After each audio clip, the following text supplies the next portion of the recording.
groundwater protection. My name is Truman Wolf. I work with WV Extension Service, and I will serve as your moderator this evening. I want to emphasize that this program is for educational and informational purposes only. No part of this presentation is to be considered legal advice. Please consult with legal counsel before you sign any legal and therefore binding document. Where trade and/or company names appear or do not appear, no discrimination is intended and no endorsement by WV Extension Service is implied. Our presenters will have approximately 1 hour for their formal presentations and will follow up immediately with approximately 15 minutes for questions and answers. We do ask you, if at all possible, to hold your questions until the end of their formal presentation and keep your questions relative to the presenter's subject area. We also ask our presenters to only address questions within their subject area. There are notepads available next to the sign-in sheet. If for some reason we are run out of time through the course of the evening, jot down your question, give us an address, a mailing, a phone number, an email, and we will make sure that a person that will be able to answer your question returns a call or gets in contact with you. We do ask that both you and the presenters adhere to the format established. With the constraints of time, there will be no break between the presenters. Restrooms located in the back of the room. Most of you are very familiar with this facility. Water fountains are back there also. Make yourself comfortable. Get up, stretch around, move if you have to. We do ask that you are be respectful to the presenters and to your neighbors as you move around. With that, we will start our formal presentations. It is a pleasure to introduce to you from Penn State Cooperative Extension Service, Mr. Brian Swistoff. Brian. Thanks, Truman. My name is Brian Swistoff. I'm a water resources specialist at Penn State University. I work at Penn State Extension. I worked there about 26 years. Most of my background is in private water supply, which is what we're here to talk about tonight. I've done research and various educational programs focused on private water supplies. In Pennsylvania, we have about 3 million people that use this type of water supplies. I don't know the exact statistics for West Virginia, but I'm sure you have a very large population since it's a rural state where you see a lot of private water supplies, private wells and springs and cisterns that might be used for water supplies. And that's what we want to talk about here tonight. We developed this program back in 2007. When Marcellus drilling really got started in Pennsylvania, there were lots of questions from private water supply owners about, what are the regulations, what sorts of things should I be doing to protect my water supply, what sort of testing can be done, leasing stipulations, and so forth. So we'll try to cover all that. We'll start out just talking about some of the basic aspects of private water supplies and then move into more of the specifics around Marcellus gas drilling. When we're talking about cooperative extensions, so here tonight we have both West Virginia Extension and Penn State Extension. If you are not familiar with cooperative extension, there is an extension in every state through the land-grant university, and it's basically our job to extend information. That's where the word extension comes from. Extend research-based, unbiased information that's coming out of the university, whether it's our university or other universities, and we extend that information out. So just like we teach students on campus, it's also our job to teach the public about what we're learning through the campus research. So that's really what this program is about here tonight. When we talk about private water supplies, these are very different than public supplies where there's a large water system that serves a community. Now we're talking about individual wells or individual springs or cisterns that serve usually one house, but maybe a couple of houses or a few houses at most. Most of them tend to be drilled wells, shown there on the left. We can have a fair number of springs in certain areas, and then cisterns are a little bit different. They're usually rain. When we're talking about cisterns here, we're talking about rainwater cisterns, which would collect water off of a roof surface as it rains and then take it into a tank where you can then store it and use it for water use. Cisterns tend to be used in areas where groundwater is either heavily polluted or is just not very available. And so we see certain areas where we'll see a lot of cistern use depending on what the groundwater conditions are. Really tonight we're focused on groundwater wells and springs, since those are the water supplies that we're most concerned about when we are dealing with any kind of land use activity, whether it's gas drilling or coal mining or road construction or whatever it might be, those are dealing with groundwater. We'll talk more about what groundwater is and why it's important as we go along here. So groundwater, you'll hear a word called aquifer used a lot. And an aquifer is an area of stored water underneath the ground. So in this schematic, you have a side view of the hillside, you have a stream valley, a hill slope. And in a normal year, we might get about 40 or 50 inches of precipitation. That would be rain and melted snow that falls on the ground. And maybe 12 to 15 inches of that will recharge into the ground. And by that, we mean infiltrate through the soil, get down into the groundwater, and that provides you with your water through your well or your spring. That becomes this groundwater that goes into an aquifer. And this aquifer is just a layer of rock, basically, that is saturated. And it's hard to imagine rock being saturated, but it is in fact saturated. The fractures in the rock will hold a lot of water. The pore spaces in the rock will hold a lot of water. And the amount of water that's held in that aquifer will vary depending on the type of rock, as will the quality of that water. The natural water quality of the aquifer takes on the characteristics of the rock. If it's limestone, it'll be very hard water, a higher pH. If it's sandstone, it'll be more acidic water, with maybe less hardness in it. So the characteristics of the rock dictate a lot about what the water is going to be like. And you can have different aquifers in a given area so that a neighbor of yours who's only 100 feet away may have very different water if their well is at a different depth. So depth plays an awful lot of a role of what kind of water quality and how much water you're going to get from these different aquifer layers. The aquifers in West Virginia basically fall into three broad categories. It's largely the same three categories we have in Pennsylvania. And I will point out there's a publication you picked up on the way in here, and it's called A Quick Guide to Groundwater in Pennsylvania. And you're probably saying, why do I care about groundwater in Pennsylvania? But a lot of the same information really is true of West Virginia. A lot of the same aquifers, a lot of the same water quality characteristics. And so really a lot of what you're going to see in here is very similar to what you'll find in West Virginia. We have sand and gravel aquifers, okay? We have sandstone and shale aquifers, and we have carbonate aquifers. And as I said before, these can be very different, and it shows you roughly where they're found throughout the state. You see a lot of sandstone and shale aquifers in the central part of the state. I personally, at home, I've always owned a water well at my house, and we've had limestone and carbonate aquifers where I'm living, and so we get very, very hard water, but we get lots of water from our well because limestone has lots of fractures, cracks, and delivers a lot of groundwater to a given well. We lost some.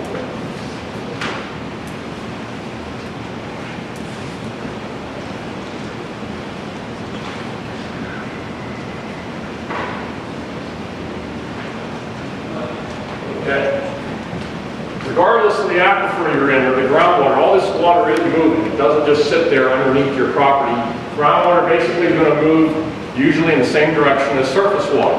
So if we're looking at where your groundwater for your well or spring is coming from, normally you're going to look uphill. That's where the groundwater is probably flowing from. There are exceptions to that, but not very many. Usually groundwater is going to follow that same direction.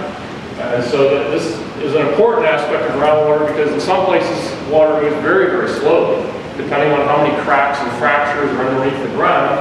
If it's not very fractured, then the water may move inches or feet per year. It's just an extremely slow process, whereas in other areas where there's lots of cracks and fractures, the water may move much more like a stream and move very quickly from one place to another. So again, we go back to whatever that bedrock is, whatever the kind of rock you've got your well in or your spring in, dictates a lot about what happens with that water, how quickly it moves, how much water you get in your well, and what the quality of that water is naturally. As far as regulations on private water systems, I come from a state where we have zero regulations on it. Pennsylvania is one of the only states that does not regulate private water systems in any way. You can locate them anywhere you want. You can drill your water well right through your septic system if you want. Pennsylvania, I don't recommend it to anybody, but you can do it if you want to. Whereas in West Virginia, you do have some location and construction requirements on water wells. So it's a little bit different.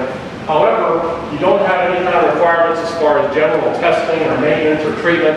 So there's nothing that says, well, if your water fails to meet a drinking water standard, you have to treat it. Unlike a public water supply, which would be required to do that. What a lot of people don't realize throughout the eastern United States, we have the reasonable use doctrine for water use, which says that you don't own the water.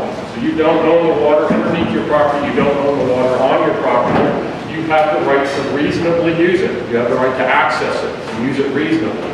It's broadly called a riparian doctrine in the eastern U.S., but it basically comes down to just reasonable use. And what that means is sometimes we get into a tug of war over water in the east, and what generally happens is the deepest well and the biggest pump wins.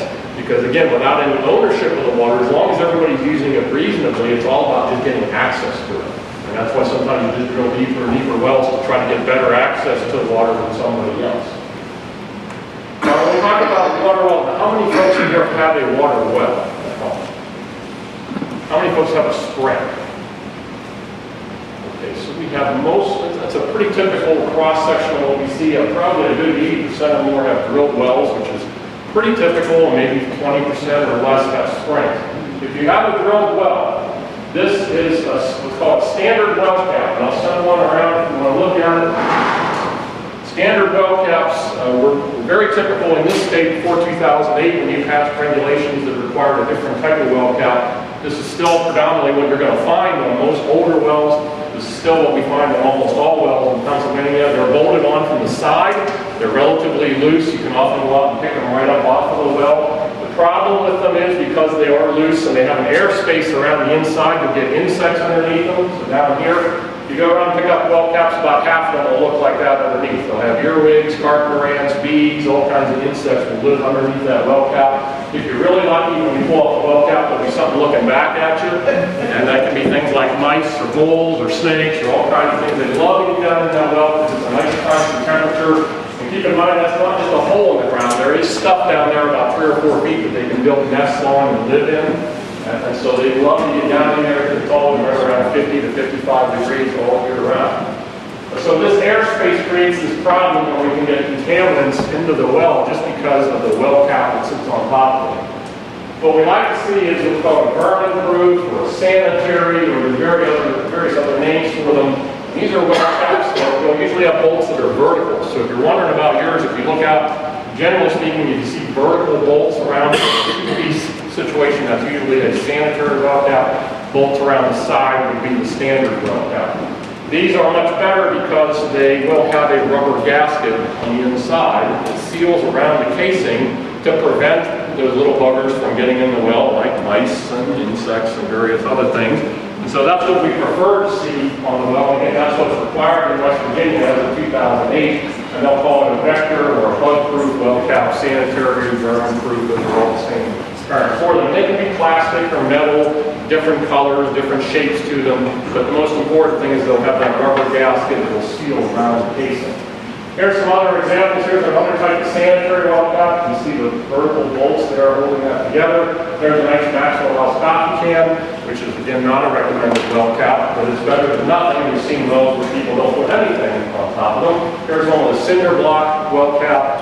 Again, not recommended. Your wires just sitting there right next to the casing. This goes down into the whole pit where there were mice and insects, and that well was just loaded with bacteria as a result of that poor construction. And here's one that just got a plastic bucket around it in a barn. It's got all kinds of problems. Here's somebody that basically built a castle around their well because they were concerned about what might get into it. We don't recommend that either. That's going a little bit overkill. What we do like to see in general is we first of all want to see a casing above the ground, roughly about a foot above ground. We want to see that same casing extend down to the bedrock. We would like to see what's called a grout seal around that casing, and that is a cement-like material that is pumped in, and that's what these guys are doing right here. They are pumping with a tremie pipe grout seal from the bottom of the casing all the way to the top until it comes out to the surface of the well. And what that does is seal that area right around the well casing and make sure that no surface water follows that down into the groundwater. We also like to see that sanitary well cap on top, and we like to see just a very slight slope around that casing to prevent a lot of surface water from getting in around the casing. If you ever look out of your well and it's rained a lot, you see a bunch of water sitting around that casing. That's not a good situation. You don't want to have a lot of surface water getting right around the casing because that can easily get down into the well. Here's a picture looking down a casing that's beginning to corrode and beginning to allow surface water into it. That was taken with a downhole camera from a professional water well driller. And that just shows you some of the problems you have with older casings that begin to break down, especially if they don't have a grout seal around them. So now that we have the well, how do we protect that well? And this is not what you do. You don't have a guard dog tied to the well casing. And unfortunately, we see this pretty routinely where people will tie the dog to the well casing. Not a good idea, because this area around that well, or the same can be true of a spring, is a very sensitive area. My general rule of thumb, and what I tell people is, if you don't want to drink it, don't have it anywhere close to that water supply.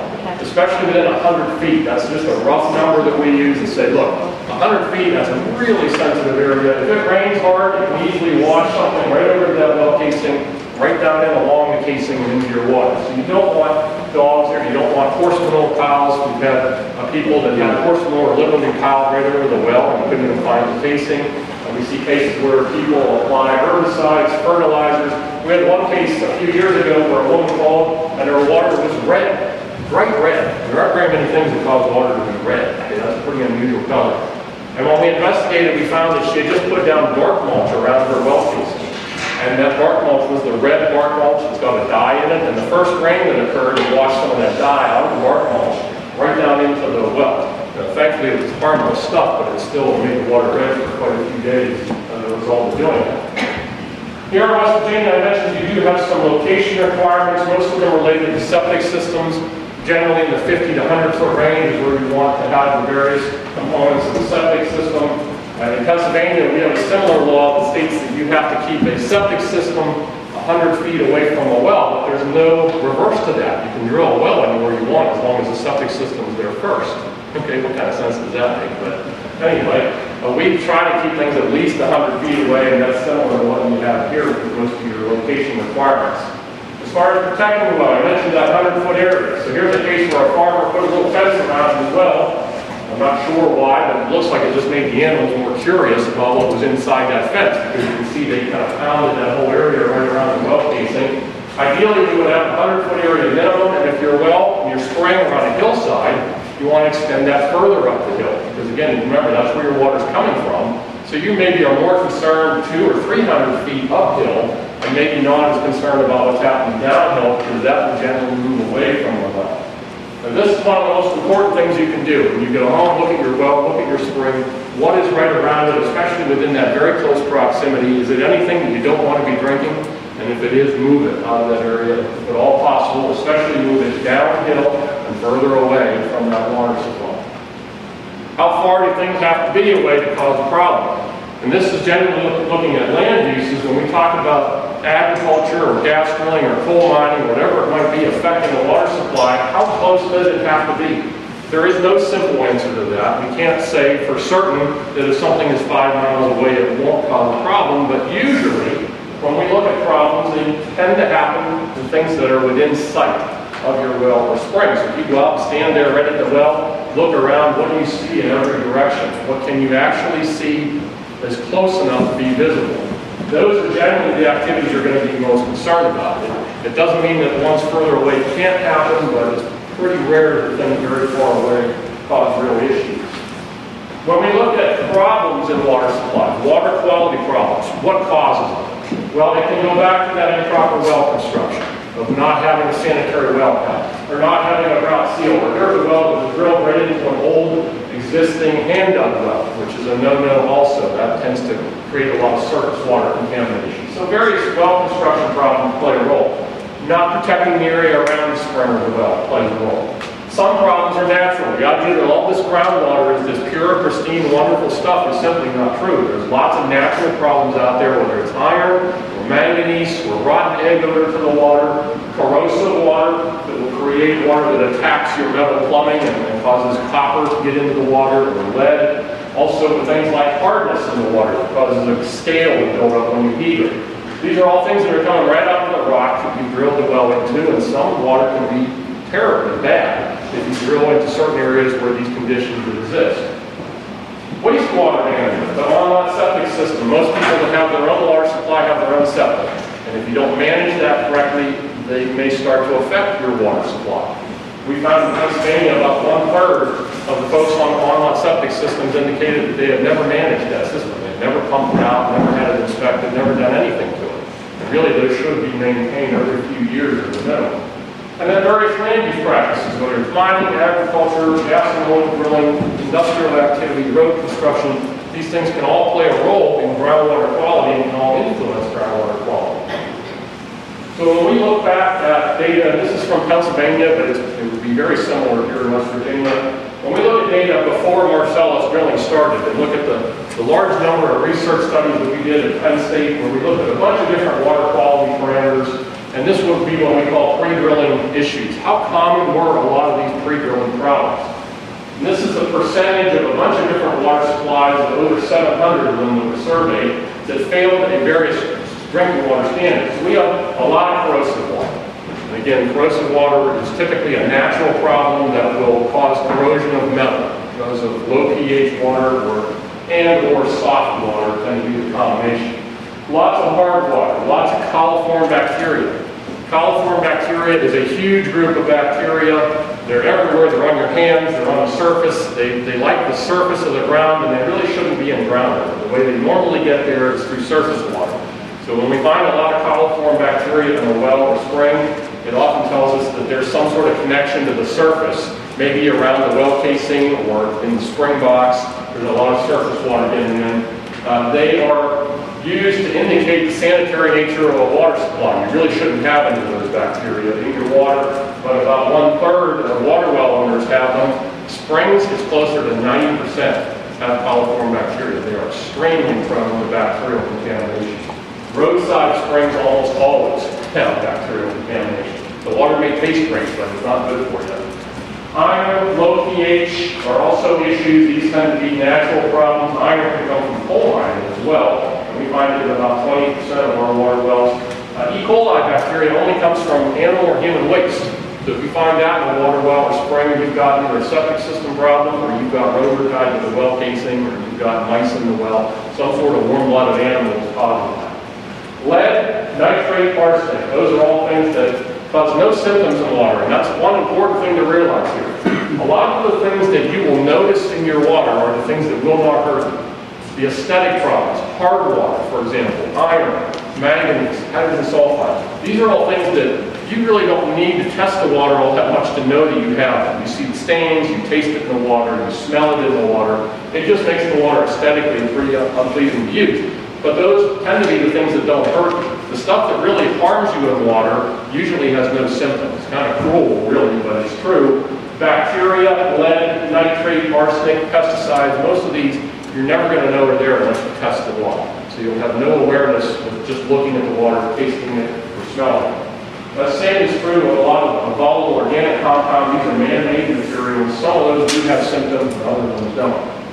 So we see an awful lot of pre-existing issues. Generally speaking, somewhere in the neighborhood of 40% of the private water supplies that are tested are going to have at least one water quality problem above the drinking water standard.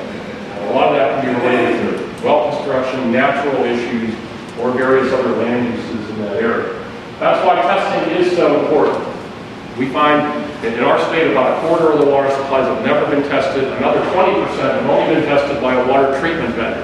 So what's wrong with that picture, right? A water treatment vendor, most of them are very reputable, but still they're trying to sell water treatment equipment. Do you want them testing your water?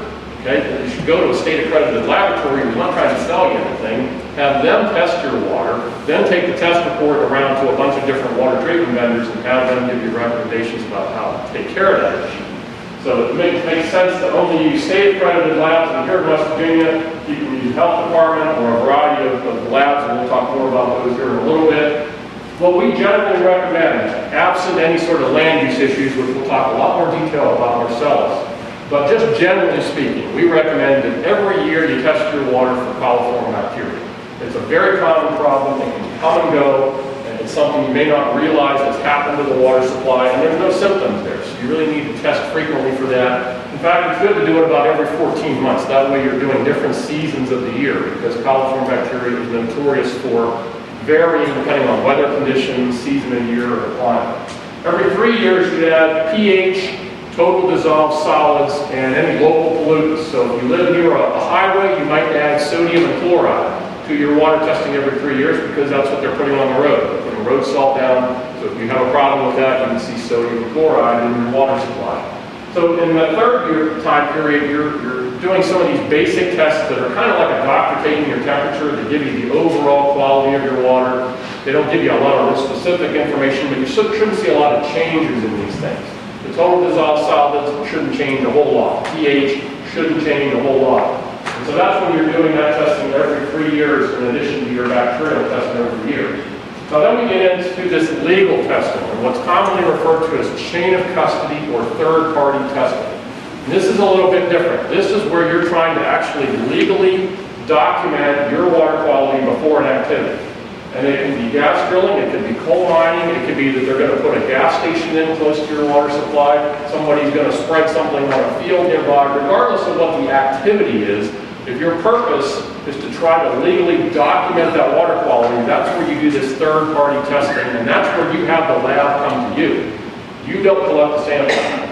That's fine if it's just for your educational purposes, but for legal purposes, you want an expert to collect that sample who is unbiased. In other words, it's not the homeowner, it's not the industry, it's somebody who's unbiased from a lab.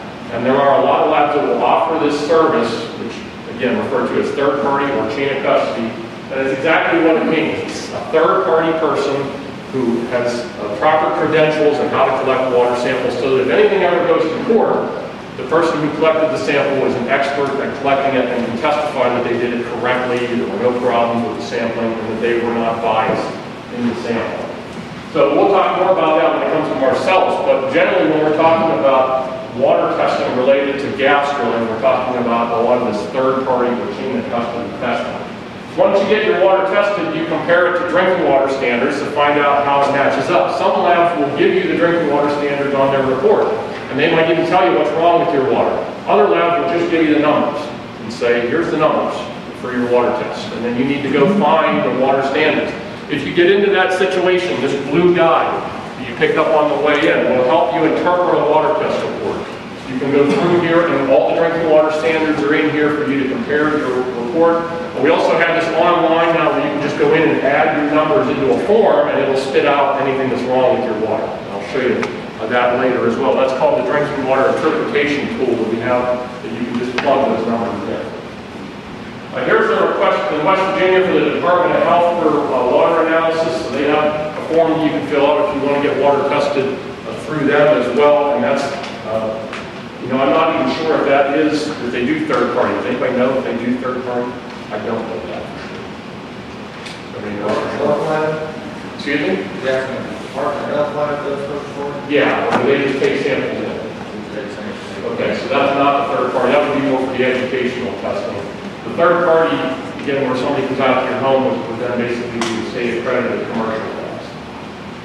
So how do you solve these problems? Once you find pre-existing issues that might be there, whether it's bacteria or corrosive water or iron or whatever, there's a variety of things you can do to solve problems, not just water treatment. A lot of people jump right to that. Here's an example. This is the UV light that sits in my basement. Okay, that was installed in my house as part of our real estate transaction because our water was tested at the time we were buying a house, and they found coliform bacteria and E. coli bacteria. We have a 500-foot water line in the middle of the forest, so there's no reason to expect any bacteria there, but regardless, the water test came back. There's bacteria. We need this to pass for the inspection on the house, so they slapped the UV light in there at about $1,000 to treat the water, to kill the bacteria, and make it safe to drink. However, upon investigation, when we first moved into the house, within the first day, we noticed that our circuit breaker on our submersible well pump kept kicking off all day long. 3-4 times a day it was kicking off. I finally went out and picked up the well cap, and I had those two little beady eyes staring back at me.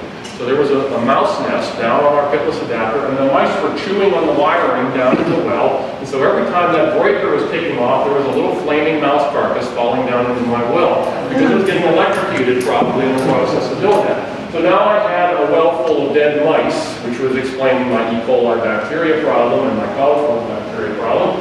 But all I had to do was go out there with a shop vac and pull all those mice out of there, and then chlorinate the well with some bleach to shock chlorinate it and kill all those bacteria. And in 17 years since then, that well has never tested positive for bacteria again.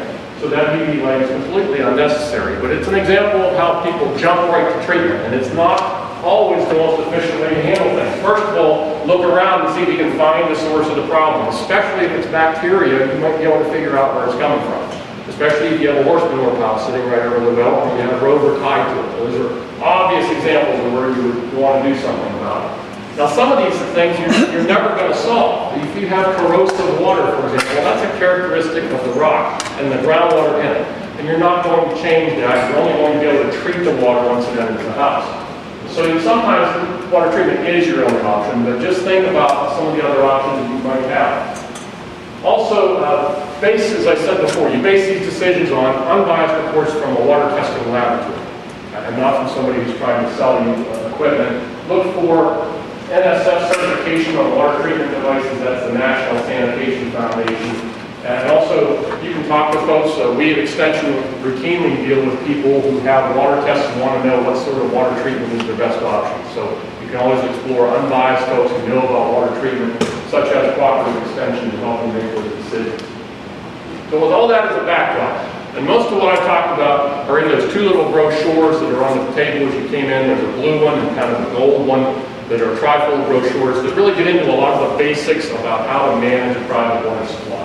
So now we put Marcellus drilling on top of this, and one of the specific factors that we have to look at now in managing a private water supply in that area. Well, first of all, here in West Virginia, you have the West Virginia Office of Oil and Gas that's responsible for the regulation of this industry. Okay, you can read more about what they do in addition to the abandoned well plugging program, which our state DEP also regulates in Pennsylvania, which is responsible for finding old abandoned oil and gas wells and plugging them properly so that they don't become a contamination problem. Protection of groundwater and surface water, so that's where a lot of the regulations come in that we'll talk about. So you'll be hearing more from Laura here in a little bit about some of the regulations specific to underground injection wells and also to groundwater protection. I'll touch on a few of them and then she'll reiterate some of them and we'll bring up some other ones as well. These are some of the actual regulations. This Title 35 is now effective as of July. It involves a lot of regulation on horizontal wells, which would be the Marcellus and Utica wells, since they're generally going to be horizontal wells. It added things like erosion and sediment control issues. It added waste management plans, water management plans, water testing. So we'll talk more about some of the specifics that are under that rule, but you can look up any of these.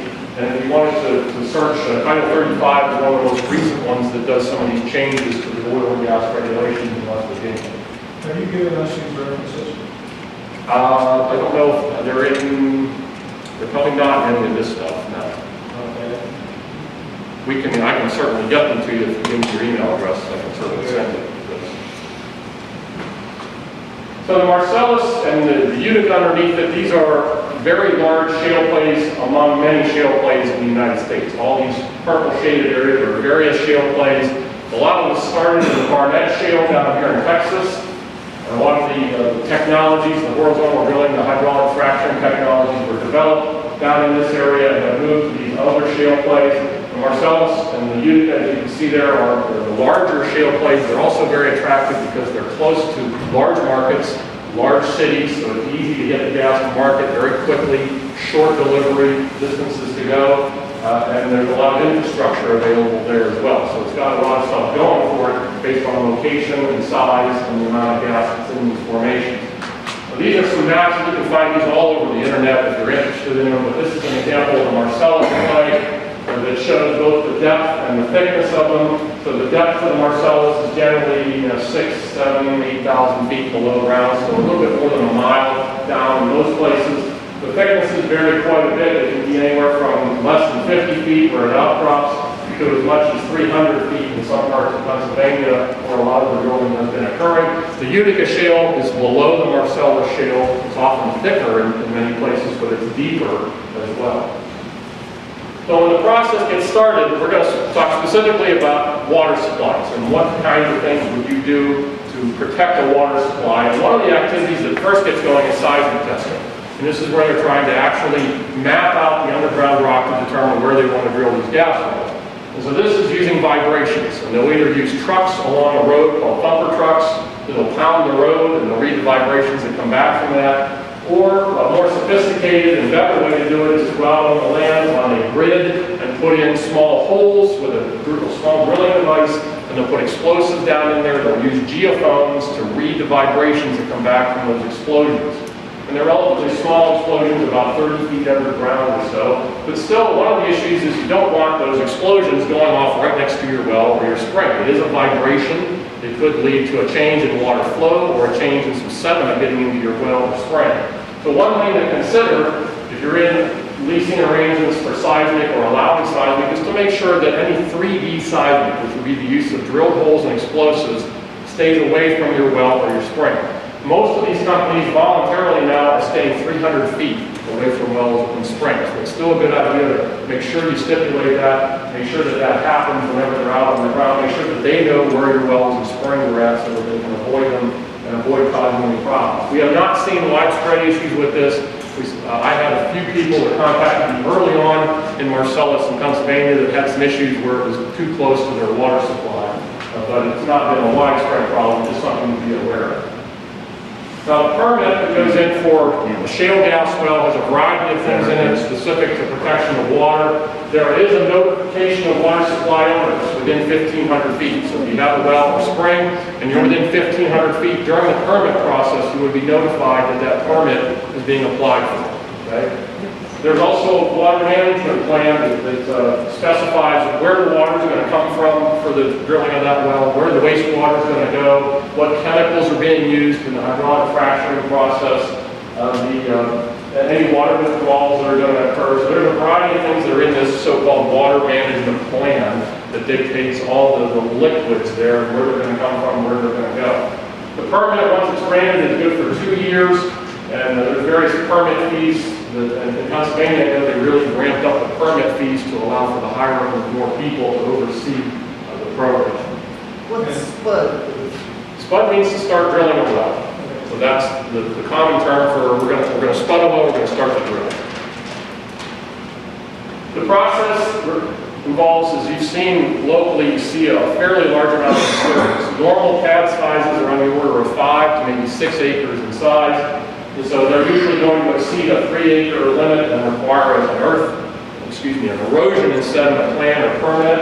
And this would have to be certified by an engineer to make sure that they're controlling the movement of soil off the site. So it's nothing new. It's for any large development, whether you're putting in a shopping mall or an apartment complex or you're putting in a gas well. If you're disturbing a lot of land, you have to make sure that you control erosion and sediment. And that's a common process. They're using hay bales and using all sorts of things to make sure you keep soil on site. If you've never seen pictures of these, and most people now are seeing pictures of this stuff, but here is a pad where a surface rig has gone in and is drilling the first component of the shale gas well. The point here is to drill a vertical hole through the groundwater. And the groundwater for your wells and springs is typically within the first few hundred feet. The average water well is usually somewhere between 100 and 300 feet. You'll occasionally find water wells that are 500 or 600 feet, but those are unusual.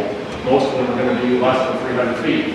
So this drill rig's job is to put in this freshwater protection string that goes from the surface down through the groundwater. And this is multiple layers of casing with cement in between the casings to segregate off that groundwater, so that anything that goes down the gas well or comes back up the gas well doesn't go out sideways into the ground. And it's commonly referred to as a freshwater protection string. So this small rig, and occasionally they'll work with water well drillers to actually do that since they're used to drilling shallow holes in groundwater. And they'll put in this surface casing on the pad, and then a much larger rig will move in. That's the exact same pad from the exact same location. You can see the scale of a much larger drill rig that's on there now to drill the rest of the vertical and the horizontal component of that well. So they need a much larger rig because now the depths are much larger. They need a lot more power basically to be able to drill such a hole. Here's a schematic, and this is not exactly right. This would kick off much higher than is shown here. This is almost showing a 90-degree angle. It's actually a more gentle turn out through the shale. Each well goes a different direction horizontally. So on a pad, you'll literally have wells that are feet apart, and they're all going different horizontal directions. Each well only goes one direction horizontally. Then they'll have to zone out here where they hydraulically fracture once they get out into the Marcellus shale. It's a totally new hole each time, or they use the same hole? Totally new hole. Yes. Then with that same casing? So Yes, it's an entirely different well. Every one of those is an entirely different well that has to be permitted. They're all separate wells, even though they're only feet apart.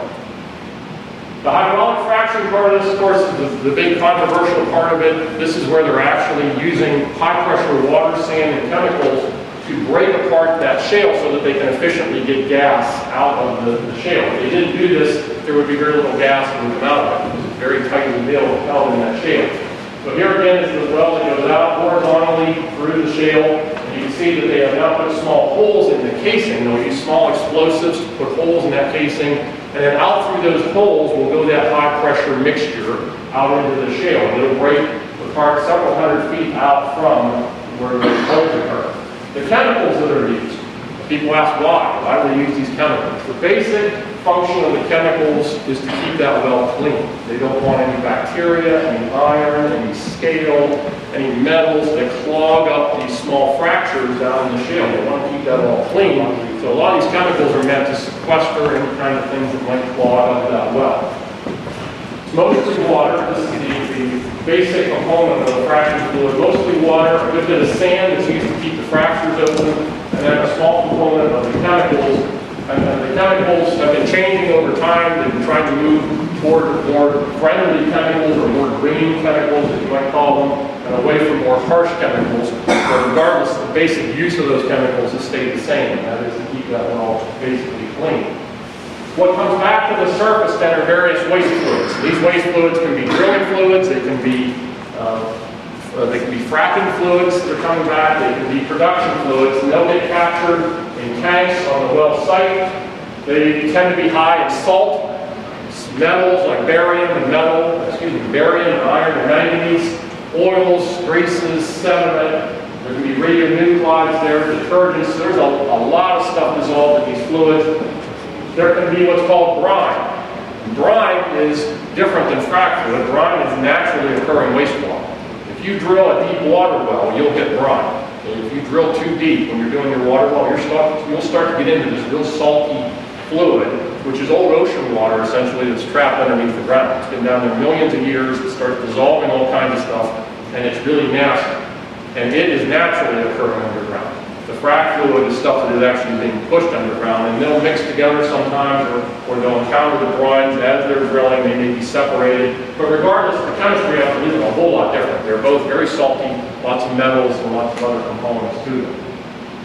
Now the methane is a different issue. That's not actually in the wastewater. That's something that of course is in the formation, or maybe even shallower. As they're drilling the gas well, they may go through coal seams or other formations that have methane in them. And what they have to make sure of is that methane doesn't leak up along the casing and get into the groundwater. And that's referred to as stray gas migration or methane migration. The gas will actually come up into the shallow groundwater. The problem with it is if you get high concentrations, maybe 28 milligrams per liter or more, it'll start to really come out of the water violently, and the water will look kind of like milk for a while. You'll see this gas come out of the water will clear up as that happens. And the problem with it isn't drinking the water. The methane doesn't harm you. The problem is that the methane comes out of the water, and if it builds up in a small space and gets a spark, then you can have an explosion occur. So that's the real concern, is that when you get these real high methane levels in water, they may build up in certain places. The way we deal with this is either to vent the well if the concentration is not real high, or we use water treatment devices to actually aerate the water and then vent the methane to the outside. Now, the important thing about this is where proper construction of that gas well becomes critical, because they have to seal that area around that casing. And that's where a lot of the regulatory changes have occurred, both in Pennsylvania and West Virginia, to make sure that the casings, the materials that are used, the cementing, and the pressure testing of the well are all done to make sure that methane doesn't leak up along the casing. The wastewaters that come back to the surface can be handled in a number of ways. A lot of it goes to reuse and recycling, where they will use that wastewater at another drilling site. They'll mix it with fresh water and just reuse it, or they'll give it some treatment and reuse it at the next site. So that happens quite a bit. They can also treat it to a very high level, to a drinking water quality, but that's very expensive, and they don't need drinking water quality water to use in drilling. So they often don't do that. As long as they have another drilling site and send the fluids to, they'll reuse and recycle. There's also deep injection wells, and Laura will tell you a lot more about those and that process in West Virginia and how that exactly works. But that's basically an injection, so that's a disposal. There's no treatment, there's just disposal of the wastewater underneath the ground. As far as particular regulations for protection of water supplies, there are several of them. There's a 250-foot setback, which means that's as close as they're allowed to drill a well to a water well or spring, unless you give them the permission to go closer than that. That's going to be the minimum. Is that Pennsylvania or West This is Virginia? West Virginia. And that's from the center of the well pad, right? That's from the well, as I understand it, West Virginia is from the well itself, correct? Center of the well pad to the water well. From the individual well, not the pad, the individual gas well that they're using. For the distance to a water well, it's 250 feet from the well, not the center pad. Yeah, some of the distances are from pad and some of them are from wells, and this Right, one's I'll from... show you an image Yeah. later that will show that. So that, now, keep in mind, you have, during a leasing operation, you would have the opportunity to change that. And that's important of all this. If there's something that you don't like here, if you don't like 250 feet, and you have the opportunity to lease your land, you can always put in a larger setback if you want. If you own the mineral rights and you're leasing, you can say, I want 1,000 feet setback. And if it's in your lease, that's what they'll have to agree to. If there's nothing in the lease about a setback, then it's going to fall back to whatever the state regulation is. So keep in mind, with all this stuff, you have the opportunity during the lease to change those regulations to make them more stringent if that's what you want. We'll do all the questions at the end. But I want to keep moving here and get through all this, and then we'll do all the questions. The pits and tanks for the waste fluid collection. There's stipulations about how those have to be constructed and where they can be located. The notification I mentioned before, 1,500 feet from a water well to the gas well, that would be the notification process in the permit. The freshwater protection string, I mentioned, this is a schematic of it showing the extra casing and cementing that goes on here in the freshwater zone to try to segregate that. Then there's the presumed liability or presumed responsibility. And we have this in Pennsylvania just like we do here. Here's our well pad. Here's a 1,500 foot distance around that pad. That is the presumed responsibility area, which basically says if there's a water quality problem in this area that's a complaint is filed about, the gas drilling company is presumed responsible. In other words, they're guilty and they have to prove that they are innocent. Outside of that distance, they would be innocent and have to be proven guilty. So really what this circle is about is a burden of proof issue. Who has to prove what? Within the circle and within 6 months. So this does not last forever. It lasts for 6 months after cracking and alteration of the well. Within that distance and within 6 months, they're presumed responsible for a problem. Outside of that circle, or even inside the circle beyond 6 months, they would be innocent and have to be proven guilty. Okay, and that causes a lot of confusion. A lot of people think if they live outside that circle, they're out of luck if they have a water quality problem. It's really just about who has to prove what. So, one of the things that happens with this circle is because they have a lot of presumption of responsibility, they're going to be interested in testing those water supplies to determine what are all the pre-existing problems. Because if you remember back at the beginning, I told you a lot of these water supplies have pre-existing problems. What they're going to want to do is find out what are those pre-existing problems before they drill the gas well, so that they're not ultimately held responsible for something that was there all along. So there's going to be a lot of interest in pre-drill surveys of these water supplies, certainly within that 1,500-foot circle, and perhaps further away. What we've seen in Pennsylvania is a lot of companies are testing 3,000 and 4,000 feet out as part of their pre-drill survey. That's completely up to them if they want to do that. 1,500 feet is sort of the minimum, but you may see testing further than that. They would work with a state-accredited lab to get a third-party chain of custody sample, just like you would do if you were trying to document the water quality. So they're going to work with these labs. The actual list of parameters is specified, and Laura will show you that, exactly what they're testing for as part of these pre-drill surveys. You are entitled to a free copy of that water test report. Typically, that's going to be anywhere from $500 to $1,000 worth of water testing. So it's a pretty thorough water test, pretty expensive water test. It is our recommendation that you cooperate with that testing. Even if you are the most anti-gas drilling person in the world, and you view that as cooperating with gas drilling in any way, it is still in your best interest to allow it to happen, because if you do not cooperate with it, they will document that you would not allow them access to your water, and then they no longer have presumed responsibility for your water supply. If you do not allow them access to test your water, that presumption is gone. So it's still in your best interest to allow the testing to occur, get the copy. If you don't like it, get your own water test done. Hire your own lab to test your water and see if it's any different, but still, it's your best interest to allow this to occur. Voluntary testing, should you do voluntary testing? Well, there's a couple considerations to make here. Will that free testing get done for you, and do you trust that testing? I have no reason to tell you not to trust it, but ultimately that's a decision you have to make. Some of it will be dictated by whether you can afford to do your own testing. So that's another issue. What can you afford? Will you get free testing done for you? As far as when to test, generally speaking, you want to get it done as close as possible before they start drilling. You don't want to test now and have them drill 5 years later. You'd like it to be certainly within a year before drilling starts, and preferably within a few months if you can schedule it that way. If you decide to get your own water testing done, absolutely work with state-accredited labs and get third-party chain of custody testing. Those are critical components of it. As far as what to test for, there is no simple answer to that. There is a list of parameters that the state has set up for the industry to test for. But a lot of people can't afford $5 or $6 or $8 or $900 worth of water testing. So what we've tried to do in these publications, and this is all in the fact sheets that you have in your folders, is give you some idea of where you start. If you only have $100 or $200, what do you test for? And you might start with these things up here. So it might cost you $200. Sure, it's not going to give you as much legal protection or not be as good as if you did all this, but it's going to give you a lot of protection, and it's going to be at a reasonable cost. If you can spend more, you can add these things in. If you can spend a lot, you can add these things in. So that helps you kind of make decisions about where do you start with your testing based on what you can afford to go with. Keeping in mind that the more testing you do, both the more parameters you do and the more often that you test, the better it's going to be. Obviously, if you test every day, that's just incredible. Nobody can do that realistically. Having more than one test is great if you can do it, but having one test is sort of the bare minimum.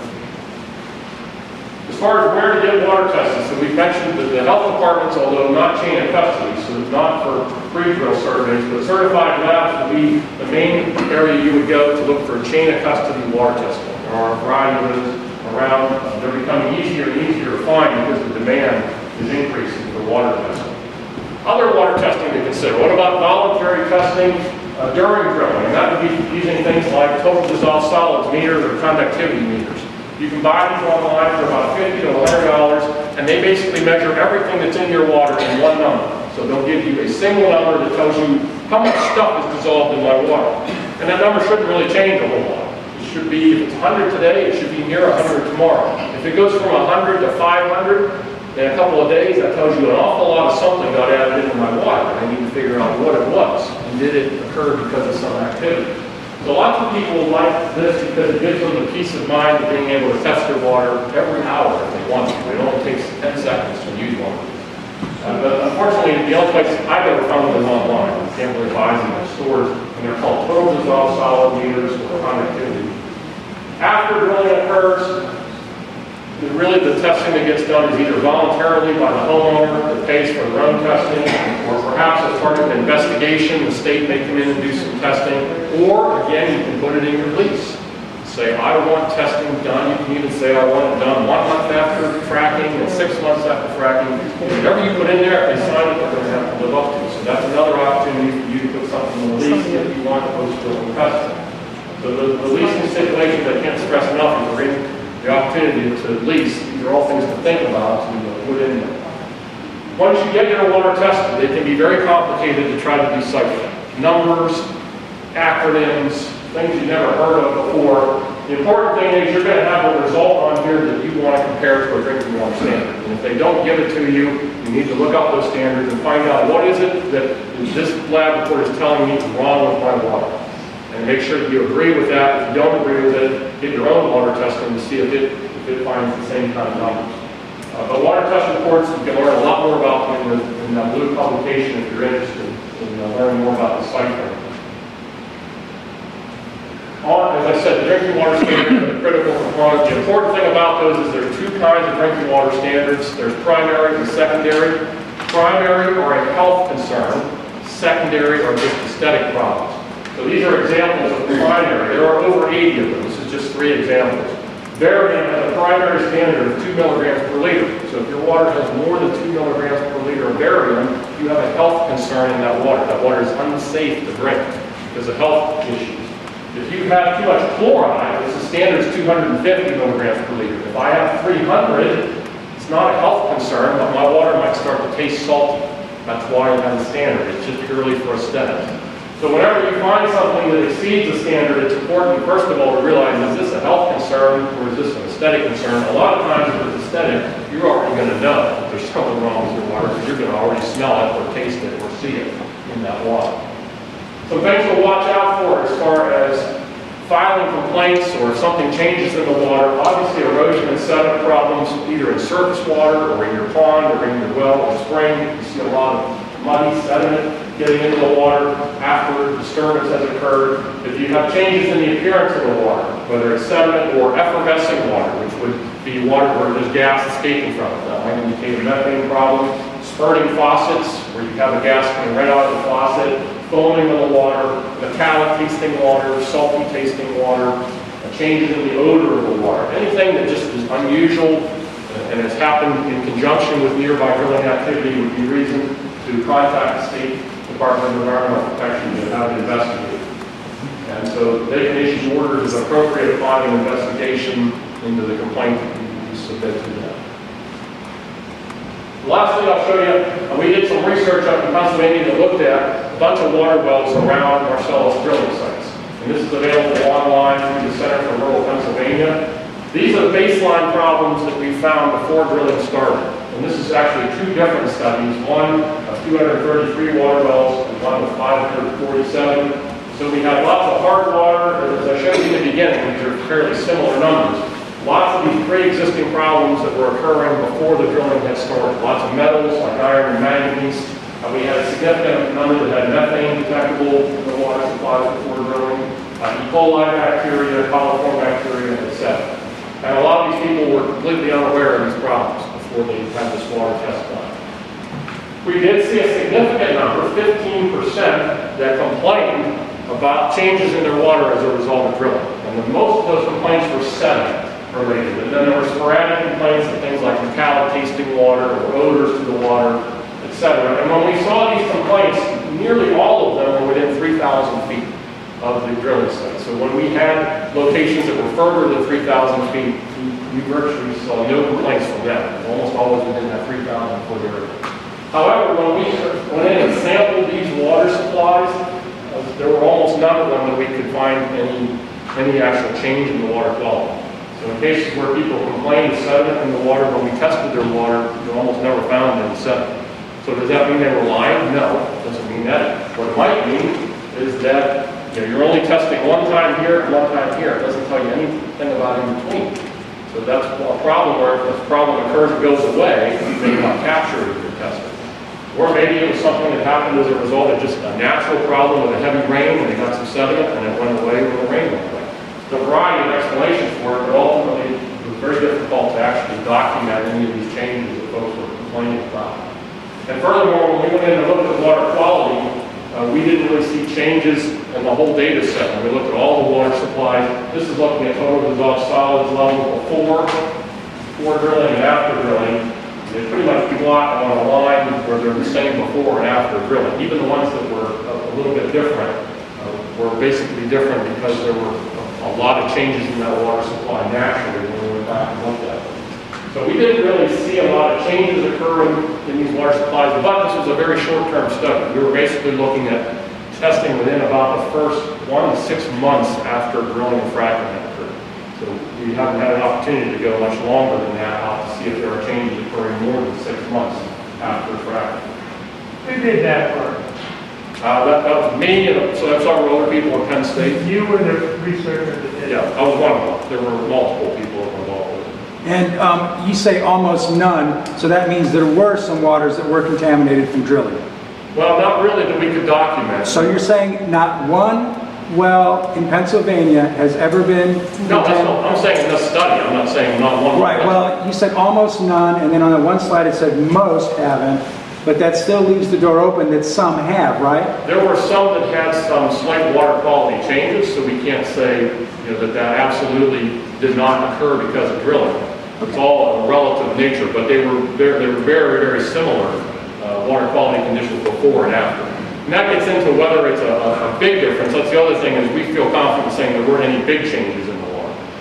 There were some where the iron level went up a little tiny bit. Well, was that because of drilling, or was that naturally occurring because iron can change on its own just from natural conditions? So that's where it gets harder to say definitively some kind of minor little change was natural or caused by drilling. That gets a lot harder with just one sample before and after. You need a lot more sampling to be able to say anything about that. And we really couldn't. So what you're saying is the tests aren't conclusive because you haven't done enough samples? Well, they're not conclusive about a subtle change, no. I would feel confident saying that we didn't see any big changes occurring. Not one? No. You mentioned the pre-test that the well companies can do before they come into their area. Was that required? Was that guaranteed? I've lived in my house 2 years, and I know from some relatives down the road, they came through 2007, 2008, and all their tests. So is that on file? Was that a requirement? If they wasn't getting the they had to come in for the issue of one test. And so is that a big to us? Yeah, I don't defer to you guys on that.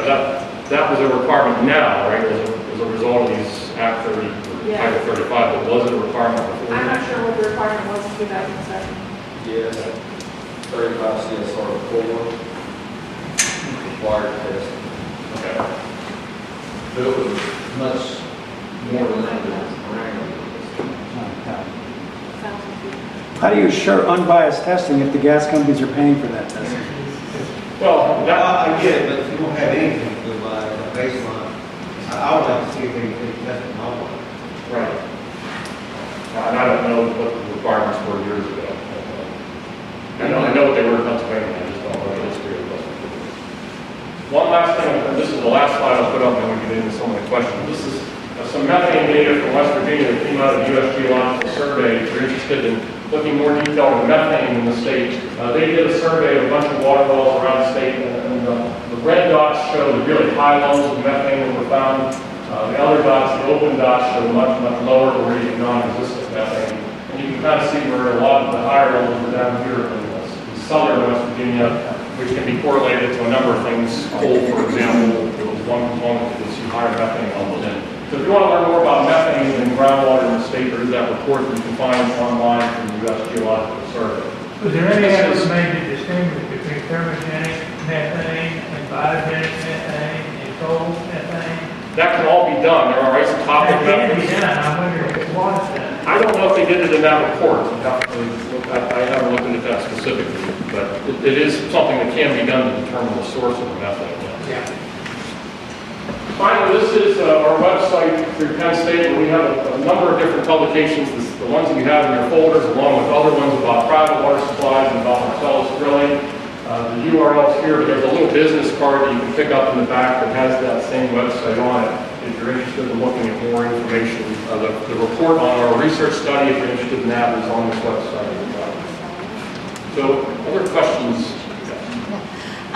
In the beginning of your presentation, you were talking about the chemicals. Basically, the purpose was to keep the Marcellus well clean. Can you talk about biocides? What is the purpose of the biocides? Biocides is to keep bacterial growth from occurring, which would be another thing that would clog the well up. So as a category, that's what a biocide is to keep growth like bacteria from occurring. Okay, but when these particular bacteria, and they're sulfide-reducing bacteria, exhale, in the absence of oxygen, aren't they producing hydrogen sulfide, which is extremely corrosive? That I don't know. Much more corrosive than chemicals on metals and casings. Well, hydrogen sulfide is corrosive, yes. But what you're talking about, I get the feeling that the bacteria that you're talking about is bacteria that's above surface.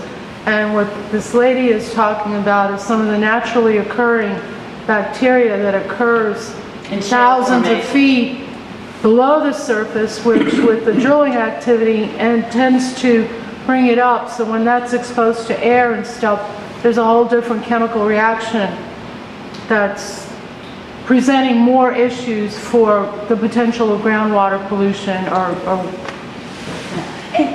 One of my concerns are these pits. I know we're going to talk about underground disposal, but the above ground pits, where this flow back, including a great deal of hydrogen sulfide, is being held in above-ground pits on mountain ridges that have been removed, that will flow downstream if they ever, are ripped, which we know historically has occurred, and they will leak.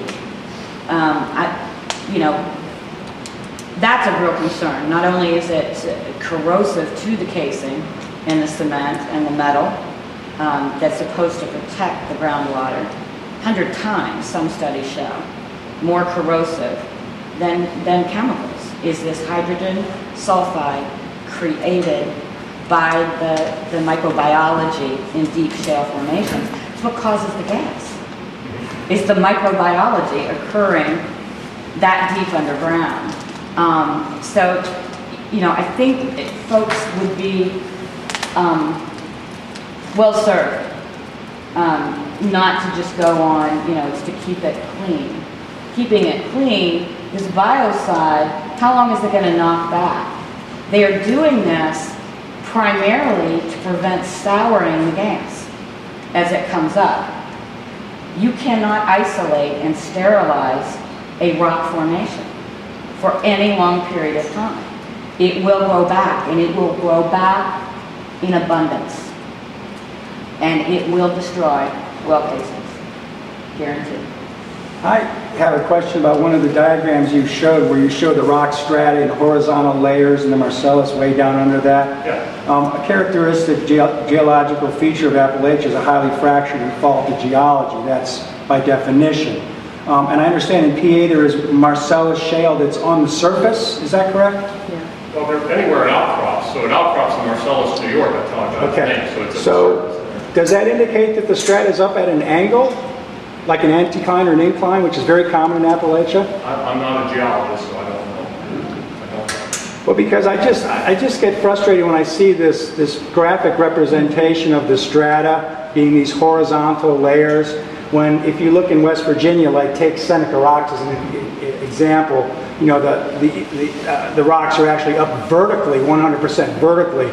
And so that I get really upset when I keep seeing that same representation of this beautiful little horizontal layering of the strata, when in essence, in many cases, it's like this. Are gas companies required to do a hydrological survey of the actual strata of the rock before drilling and release that to the public so they can see if those angles of that strata is not horizontal, is indeed pointing towards the surface, which allows for an obvious path of least resistance in these seams to migrate towards the surface?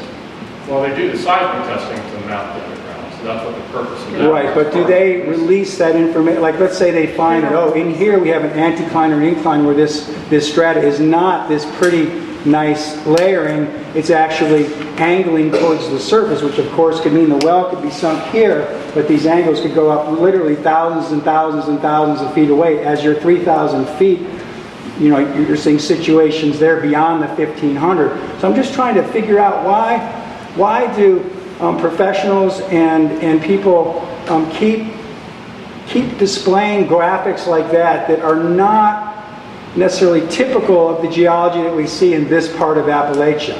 When are we going to see a drawing that shows the strata up at an angle like it mostly occurs? I think part of it is that when they're the places where they're drilling, where the Marcellus is actually at depth instead of being near the surface, as you're mentioning, where yes, it may be bedded like this. But when you're talking about the depths where they're often drilling, most of what I've seen is that the strata has been relatively horizontal at those depths. So they're not drilling near the outcrops because there's no gas in that formation. Right, but if the outcrops are on the surface, doesn't mean that shale layer extends at an angle, like, God knows. I mean, for hundreds of miles, it could be like at that angle for a long, long, long distance. I mean, if it's up to the surface, that means it's no longer like this. It's faulted upwards. It would be at an angle for some distance, yes. But again, I'm not a geologist. Right. One of the studies in Pennsylvania also indicated, it was a very, very controlled study, demonstrated conclusively that they cannot control their fracs. When they perforate the casing and set off those explosions horizontally, they actually studied how far some of these fractures went. One went 1,800 feet. 1,800 feet, and that was a very controlled study. So I'm in great agreement that these kindergarten diagrams of what it looks like under our feet are not representative of what the living earth looks like. Picture what you see out here under the ground. It moves, and it's not like this. They can't control the fracs. Private water quality questions for Brian? Well, I did have one little they also use drills, touch drills on my property. Lucas and salt, I'm not sure. But they actually, it's about a 3-inch bore that they put down to find out where the cell was. And they did that by digging generally about 15 feet hole around and putting plastic layer on it, and then they drill it down. Apparently that was touching the water and that coming up. Not necessarily so.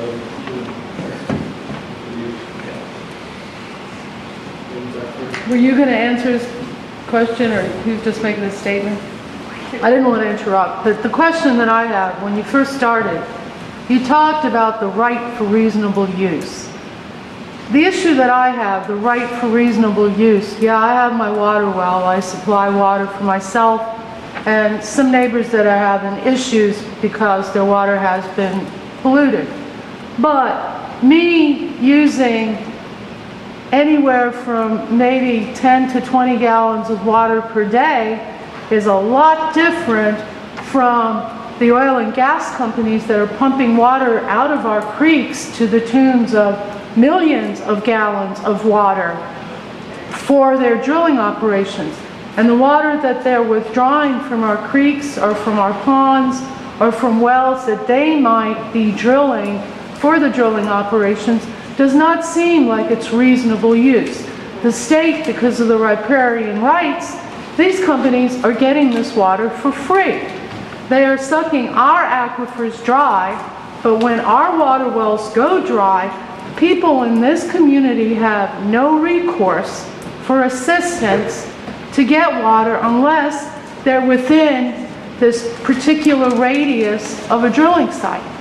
So, you know, reasonable use, who defines it?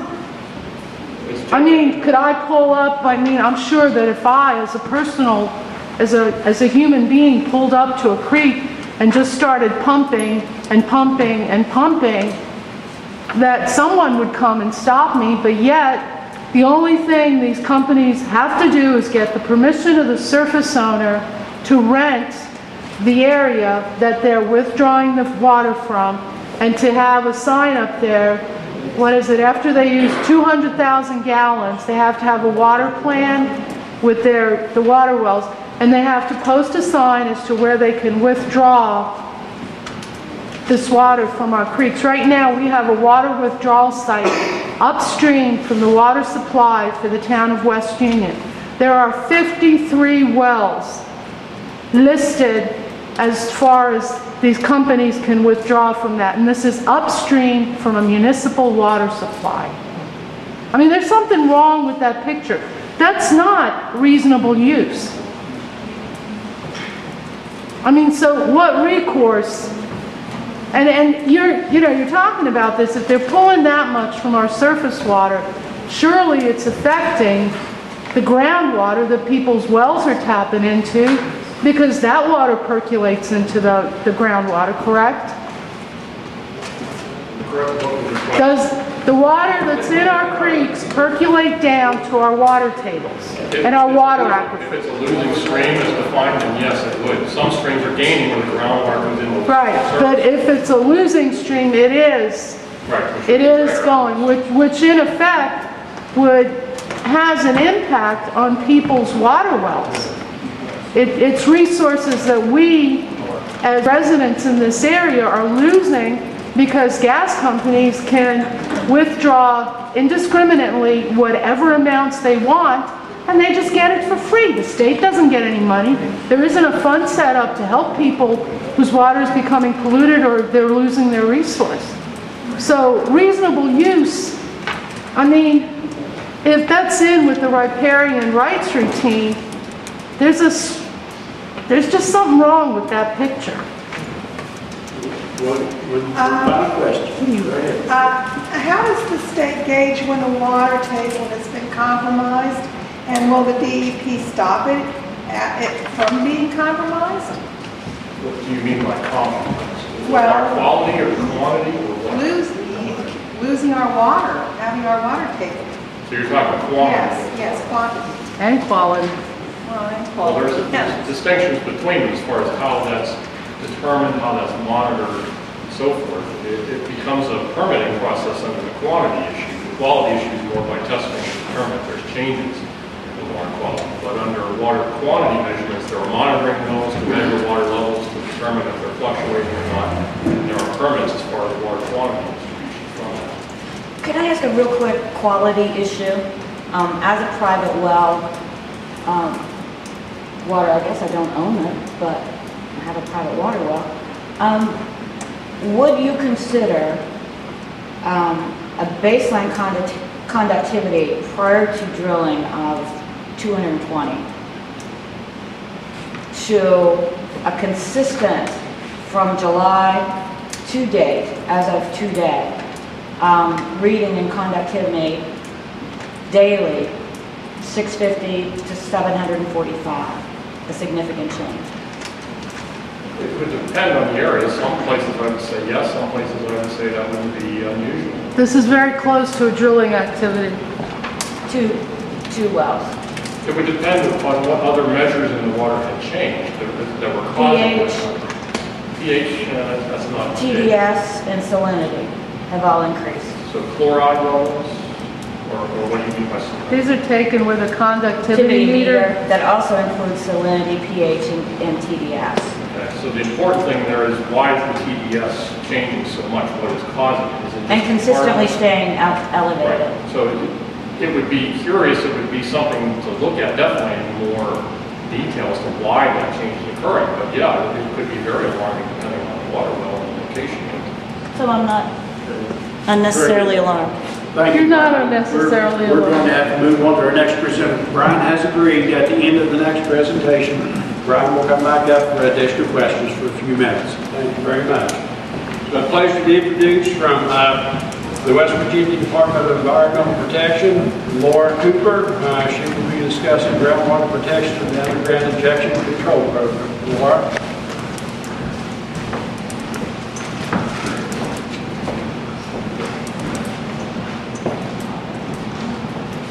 You want to add anything else?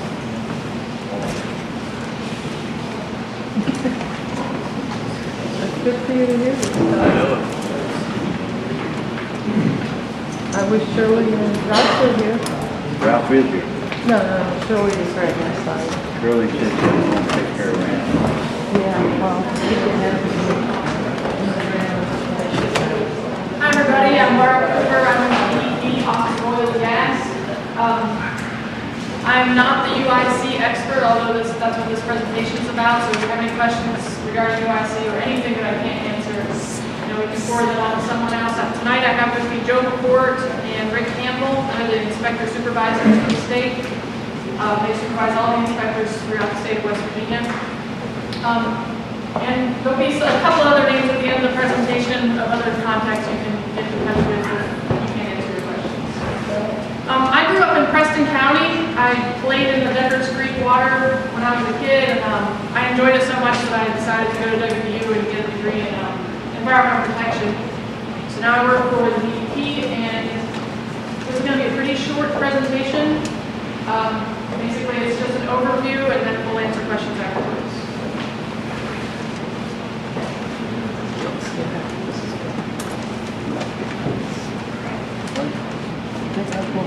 So basically, the underground injection control program in West Virginia occurred because 1974 Safe Drinking Water Act gave the EPA the authority to create UIC programs throughout the country. In 1984, when in 1983, West Virginia applied and was granted primacy to conduct our own UIC program in the state. These are the brine disposal wells that are in the state of West Virginia. There are 54 private wells and 16 commercial wells. According to this map, it doesn't look like there are any in this county.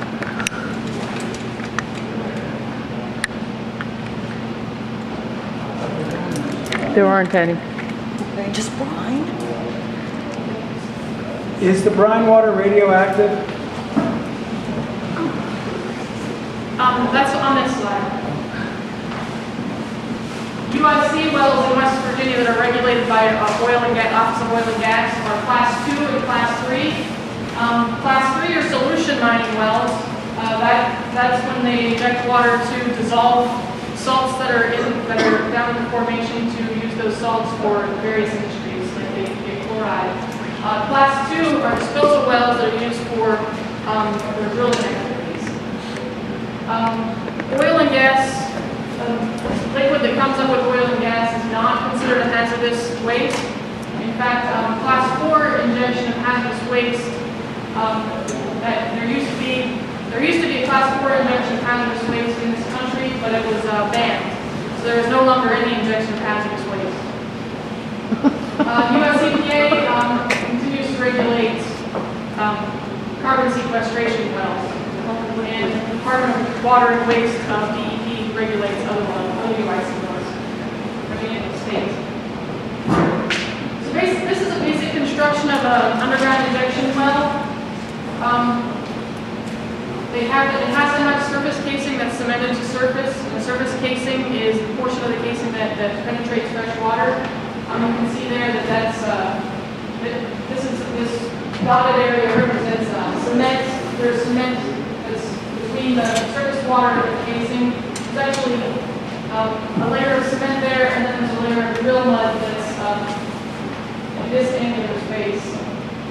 And then the production casing is also cemented to at least 100 feet above the producing or the perforated zones.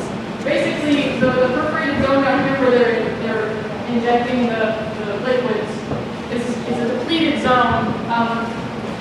They're trying to get it in.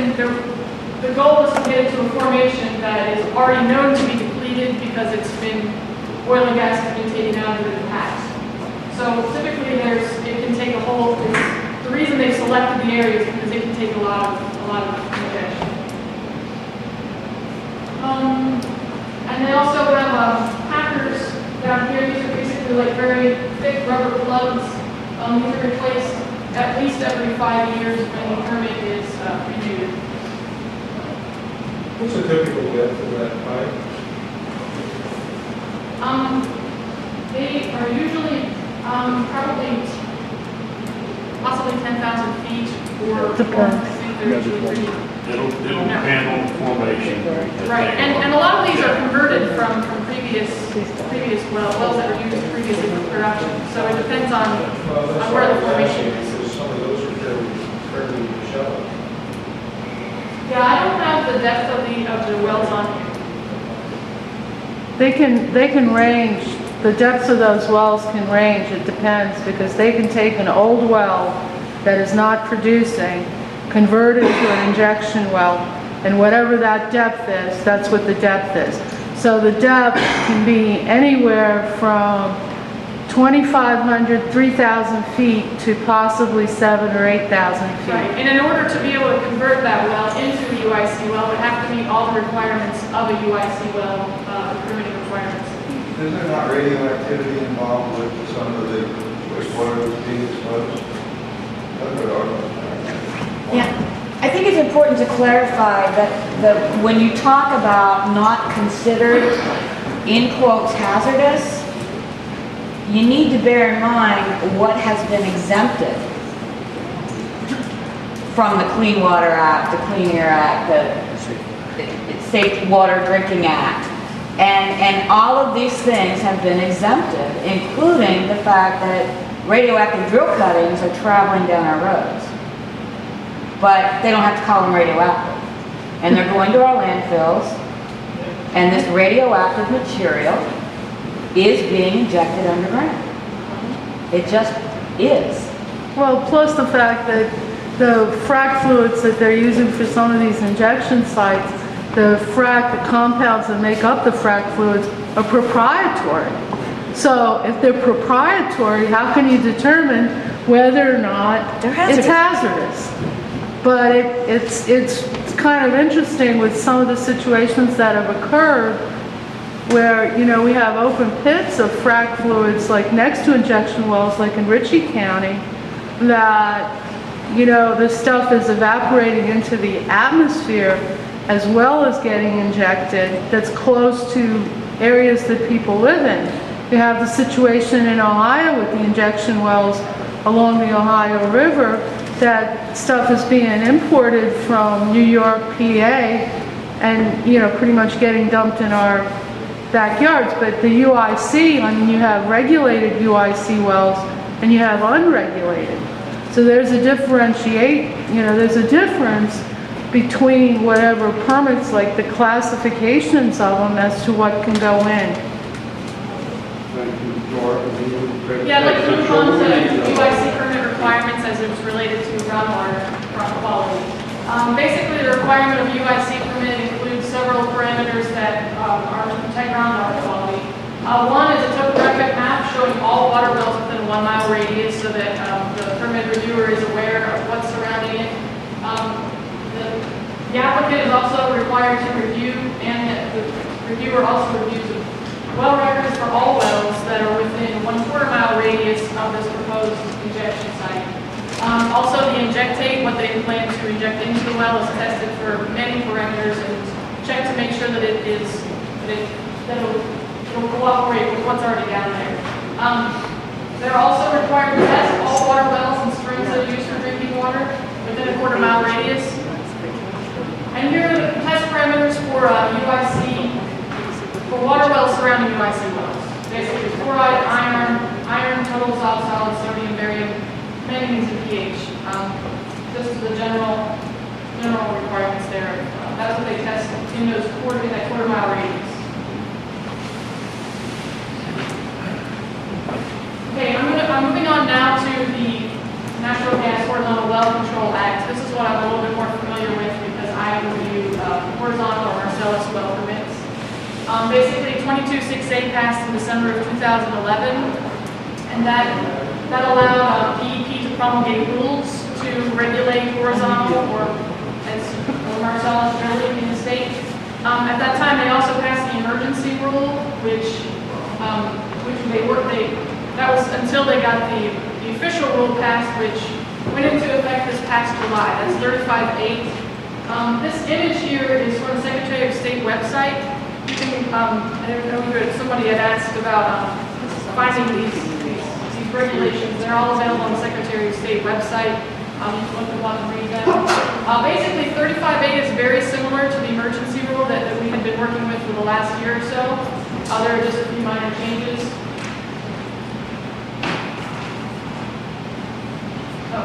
And also, this applies to horizontal wells that disturb greater than 3 acres or use greater than 210,000 gallons of water for fracturing.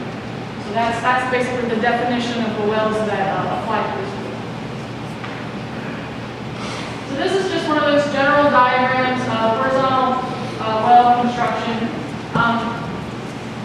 Somebody had mentioned that the formations, angle, from here to where they outcrop in eastern West Virginia, that's quite a long distance for it to get from 6,000 to 7,000 feet deep that it is here to possibly outcropping over there.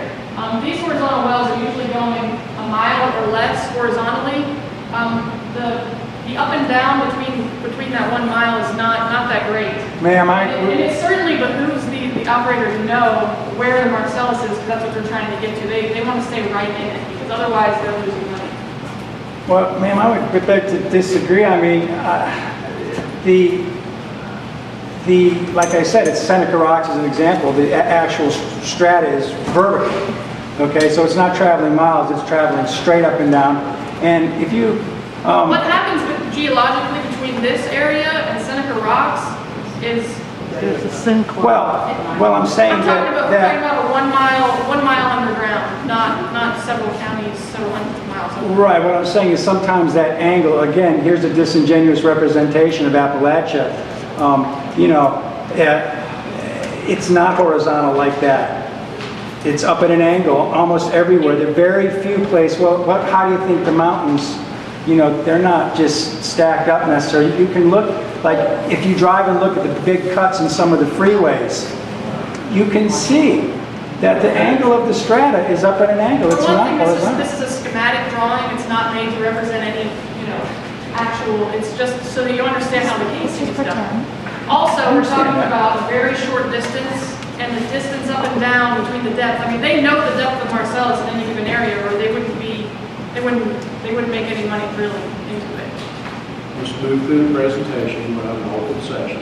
So basically, the casing of these wells is more stringent than any other wells they're doing that we had last week. They've got a conductor casing that generally runs 40 to 80 feet deep and usually does not penetrate fresh water. Then they have a surface casing that goes through fresh water and often goes through the coal-bearing zone, but does not penetrate sea level. Penetrated sea level is a surface casing that you can get salt water commingling with fresh water, so that's not allowed in regulations. Then there's an intermediate casing, which is also cemented to surface. That usually goes through any saltwater layers. And then they do the production casing, which runs down several thousand more feet and goes horizontal through their producing zone. So basically, where the fresh water is, you've got 2 layers of steel casing and 2 layers of concrete between the water and the producing zone. Also, cement that is used in the surface casing can only contain calcium chloride and cloth circulation material. It's not allowed to have any other additives unless they are approved through our office. This is a well location restriction diagram. Somebody had mentioned before the distance. When I was reading through the regulation, I noticed there were lots of, they measured from different areas, so I came up with this diagram so that people tell them apart. The well length can't be closer than 625 feet from the center of the patch. That's the same with an agricultural building. But the water well is cannot be within 250 feet of the actual well itself. Also, there's an additional regulation from older regs that a dwelling can't be within 200 feet of a water well itself. The other limitation is this is the limit of disturbance around the edge of the patio, this dotted line. Some of the regulations are within reference to that. That is 100 feet from a perennial stream, 100 feet from a wetland, or from a public water supply. Also at the bottom here, you see those 300 feet from a naturally producing trout stream. In order to, if they wanted to drill a well that was within these restrictions, they would have to receive a waiver, either from a surface owner, or in the case of the water, like the wetlands and the perennial streams, they'd have to receive a waiver through our office. This is the notice that is required for an operator to send to surface owners, or surface owners of roads, or water well owners within 1,500 feet of proposed well. This is a picture of the first page of the notice here. It's basically a 4-page form that has a lot of information in it. If you receive one of these, I would suggest you read it very carefully. If you don't understand anything, you should call our office and see, have it clarified for you. There's a lot of regulations in here. There's a lot of statements as to your rights as a water well owner, which include your 30-day right to comment on the well. These are the test parameters that they're required to do for anyone that's within 1,500 feet.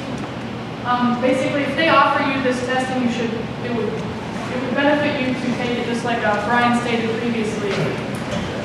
That gives you the rebuttable presumption for in the future, if there is any kind of contamination, they would be presumed guilty, comparing it to that baseline data that they achieved from your water well.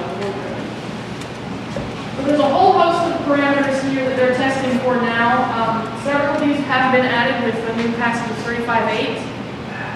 You can read through them. There's not only dissolved methane, but ethane, butane, propane, and several other parameters there. That's a water test that would probably cost you $1,000 or more if you wanted to do it on your own. And of course, you're still welcome to do a water test on your own, and then you can compare the two. And then you have 2 samples instead of 1. So I'm just going to briefly go over vertical or conventional well construction, which is a little less stringent. They still must have surface casing, cemented surface. They run their surface casing at least 30 feet below the freshwater zone before they case it with cement. There is still 2 layers of cement and casing between freshwater and the producing zone. And for vertical wells or conventional wells, they're required to test water within 1,000 feet. Somebody had mentioned earlier about water testing previous, like 2007. This would have been what they would have been required to do at that time, up to 1,000 feet. And then there aren't as many test parameters as there are with H6A wells. And that is pretty much it for my presentation, and I will take questions. When they case the well and they put the concrete in, how long do they allow the concrete, or are they required to have the concrete set before 8 hours. they move on? 8 hours. Because what is considered appropriate time by the concrete industry for the concrete to sell? Is it 8 hours or is it longer? ANSI and API standards are 8 hours. That's Did sufficient. everyone hear that answer? The American Petroleum Institute standard. 8 hours. So that standard is recommended by the American Petroleum Institute. But if you were doing construction on a building, is anybody familiar with building construction? And how long do you want your concrete to set before you Put weight on it. deal with it? You're That might pouring be concrete on different. dirt. This is cement in the rock. That's what calcium chloride is about, to regulate how long it takes for the cement to set up using calcium chloride. Yeah, they're allowed to use up to 3% calcium chloride in the cement, so if they can't use any more than that. That will accelerate the. That would accelerate it more. I have a question about the rules. All right, now you were talking about spacing and distancing. Now, a well permit lasts for 2 years. Now, it's my understanding that if somebody drilled a well, a Marcellus shale well, under the old rules where the spacing was different, that well pad is grandfathered in under the old rules. So that the spacing, the distance from a house is smaller, the distance from a water well is smaller. So the drilling companies around here have gone in to stake their claim. Then when they apply for the new permits, even though they're after the 2011 rulings, they can still, they're grandfathered in because the well pad was there under the old rules, so they don't have to follow the spacing There are as some far well as... pads that are being used now that were permitted before the rule passed. That's not so much as, it's a lot more than just staking a claim. That's actually that they were permitted and they had built a well pad before the. They built the well pad, drilled one well. We have a situation in Doddridge County on Route 23, the Kaufman pad. Okay? They had 3 additional wells permitted for that pad that were within 100 feet of McElroy Creek, and those well permits were approved. The pad was there before. The pad was there before. Okay, yes, those pads that were built before 22.6AR do not apply to them. Right, so our county is scattered with a lot of well pads that were drilled or permitted prior to the 2011 ruling, so that the drilling companies can come in, drill within 100 feet of a creek or a stream, drill within a closer spacing for the water wells and for the dwellings. Do you have a question there? Well, I find it disturbing that the DEP, the regulations need to be changed to have the new protections in place for the pre-existing well pads.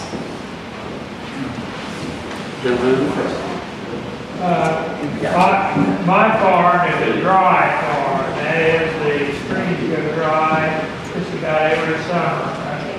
And I've had to drill wells for my livestock. Now, does drinking water include livestock, or does it just include you?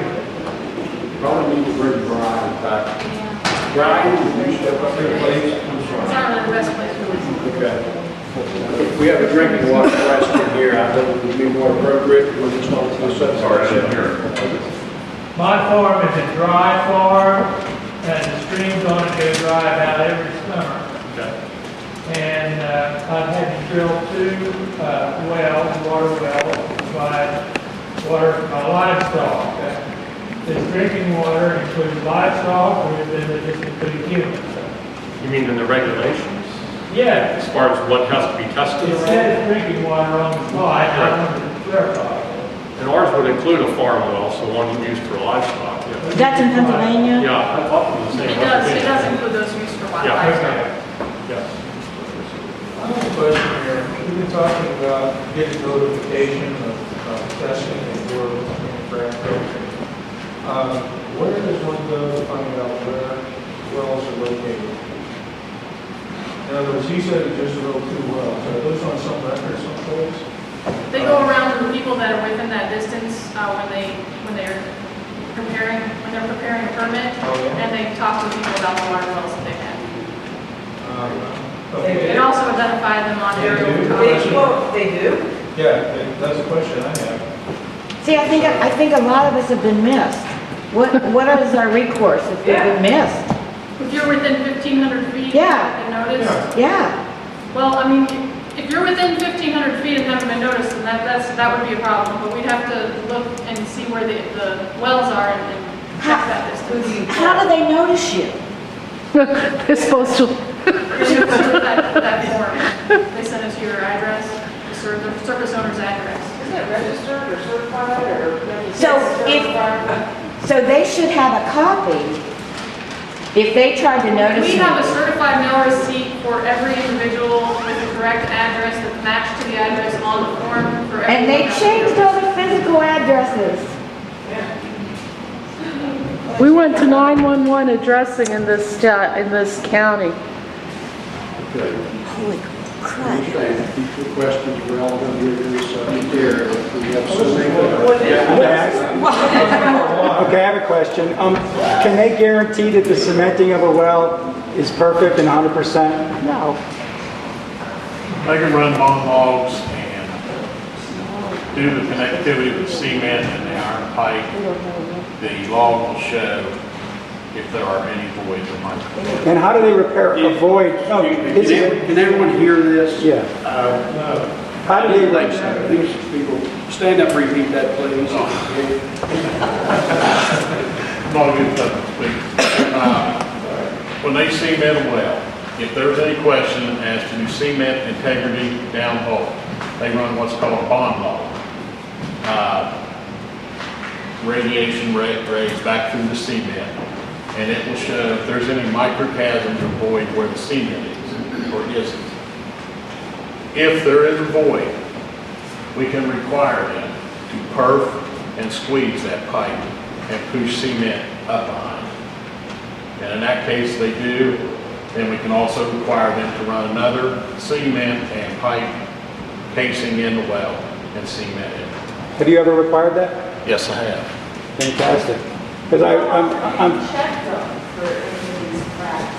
Let's let this gentleman. well, I was just going to say, I'm familiar with a very important well casing study called the Schlumberger well casing study. It was financed by the oil and gas industry. And that study clearly indicates that approximately 6% of wells are faulty on initial drilling and casing, and up to 10 or 20% fail within 6 to 10 years. I just wanted to put that out there. The Schlumberger well casing study is very accessible. If anybody's interested in actually finding out exactly what the failure rates are in these frac wells. I wondered how hard they tested both the gas well and the injection well. How often are they checked to see that there isn't a crack or something going on? Integrity is sound. There's a gauge at the top of the well, an annular gauge. If there was any kind of change in pressure inside the well, that would indicate there was a perforation that wasn't supposed to be there, and then that would come at that time. Injection wells are tested every 5 years. They're also required to keep a chart on them for the casing. It's not supposed to have any pressure on it. If pressure shows up, then there is a problem, and then they have to strip the well, cement, and recase it. Do they have anybody at these sites with injection wells when they're bringing the stuff in to inject in there to watch and make sure that pressure is being regulated, or are these trucks just coming in and emptying stuff without anybody there to know what's going on? You wear me out. They haul the brine to the injection wells. It's put in tanks. They just don't pump it down the hole. They filter it. They'll run it through what's called a gun barrel, make sure there's no oil, no crude oil with it, or any hydrocarbons, liquid like that. They are only to inject brine water. It's filtered. It runs through a pumping system, which is monitored either by chart, computer. Some companies have a command center. They'll have several wells. There's somebody monitoring 24/7. They have shut-off alarms, high-pressure alarms, everything. There is someone there watching to make sure that... Some of them have people there 24 hours a day. Some people have their wells are monitored off-site.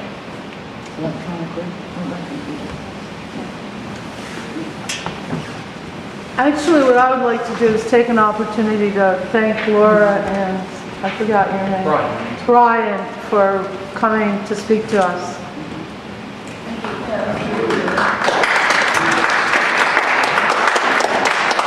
I thank you guys for coming too. Thank you very much. Wait, I've got one more question, and then I'll be quiet. Okay. This is for Brian. I understand the gas companies come in order to protect themselves, get water testing done. And you had on one of your slides says ensure that the testing is unbiased. You also said that the water testing industry is exploding, so there's obviously tons of money out there. How does a homeowner ensure that the water testing that's being done by the gas company and financed by the water and financed by them is unbiased? Well, yep. I mean, this is their golden cow. Well, keep in mind that most of the water testing companies work for both. They work for homeowners and they work for the gas companies. So it's in their best interest to keep everybody happy by making sure that they're being unbiased when they're doing all this sampling. It's their profession. It's their moral obligation to be responsible when they're doing it. Whoever their client is, whether it's a gas company or a homeowner, they need to be unbiased about it. That's their profession. Right, it just seems that when there's money involved, that sometimes can remove a little bit of the bias. There's no way to guarantee it, I guess. And the more obligations. Thank you, ladies and gentlemen. And the more obligations tends to get more involved, doesn't it? My local contact, Mr. Dave Snively here, to direct any questions or research that you have. We want to thank you. You have been very knowledgeable, very respectful. Be safe going home.